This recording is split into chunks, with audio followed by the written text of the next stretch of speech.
چې کله باران نه کیږي او قحط راشي او سوکړه شي، نو په داسې ټیم کې د الله نه باران غوښته په هغه طریقو سره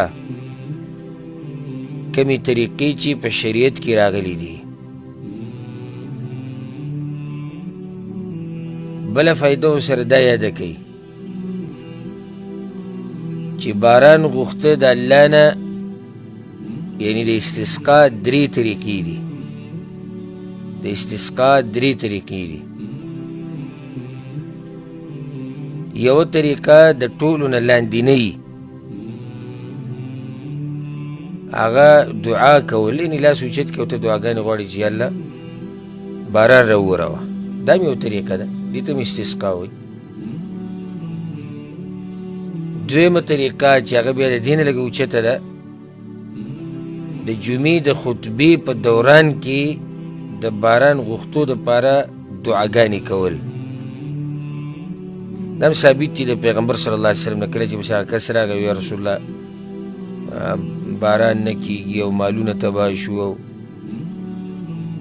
تکلیف دی او زموږ دپاره دعاګانې وغواړه، نو پیغمبر صلی الله علیه وسلم لاس اوچت کړو او د باران غوښتنه یې وکړه د الله نه. یو دا طریقه ده،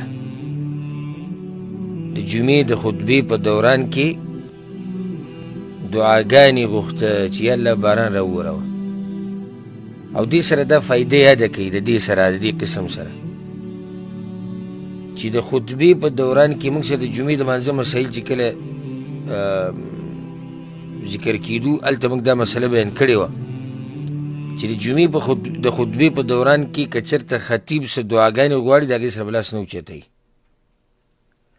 او نه به د خطبې اورېدونکي د خطیب د دعاګانو سره لاس اوچتوي، الا په دې ځای کې د حدیثونو کې ثابت دي چې کله خطیب د باران غوښتنه کوي د الله نه، نو بیا به د هغه دعاګانو سره لاس اوچتوي او اورېدونکي به هم لاس اوچتوي. اورېدونکي به هم لاس اوچتوي د دغه دعا سره، کوم چې د باران غوښتو دپاره وي.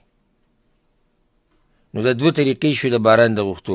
درېیمه طریقه بیا د ټولو نه اوچته طریقه، هغه دا چې مصله او عیدګاه ته خلک وځي او مونځ وشي، خطبه وشي، د هغې نه بعد بیا دعاګانې وغوښتی شي. دې ته صلات الاستسقا وایي، د استسقا مونځ. نو 3 طریقې شوې.